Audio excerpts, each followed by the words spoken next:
Heineken, on average, sells more than 13 million pints of premium beer worldwide every single day. 13 million pints. We're going to have you try and visualize that. That's one for every single person in a city the size of Tokyo.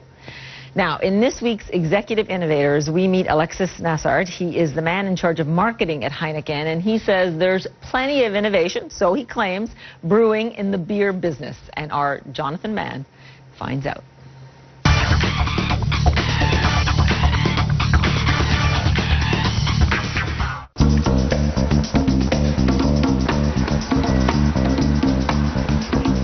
Is creating exciting experiences for consumers.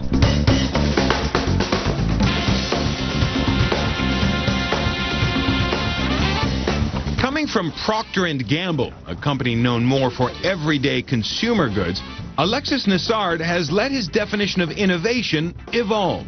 My laundry is not clean enough. My skin is not young enough. So they are very scientific, problem-oriented solutions. What is different in a category like beer, it is not about solving a problem. It is about aspirations, dreams, and lifestyle.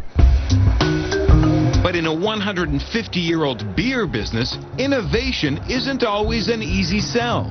One of the first things that shocked me when I started working at Heineken, and I was talking about innovation, they say, but what innovation? Beer is beer. Can you imagine that statement? I said, why doesn't anybody say a phone is a phone? Or a computer is a computer, or a car is a car? Because they innovate. In 2010, Nassard decided to prove innovation can work in any industry and set a goal that innovation, new beverages, new drinking devices, would make up 6% of Heineken's sales revenue by 2020.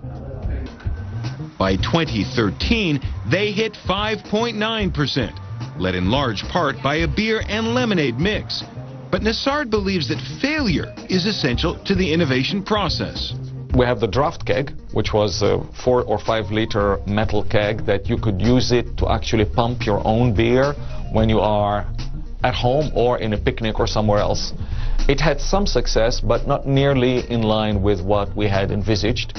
And we learned a lot from it. We learned that that it's heavy, that it requires a long time to cool it. You need like 6-7 hours in the fridge. So we've learned a lot along the way. That is why we're not too fussed up about failures in innovation. It's a little bit costly, but if we haven't tried the draft keg, we would never have reached what we've reached here.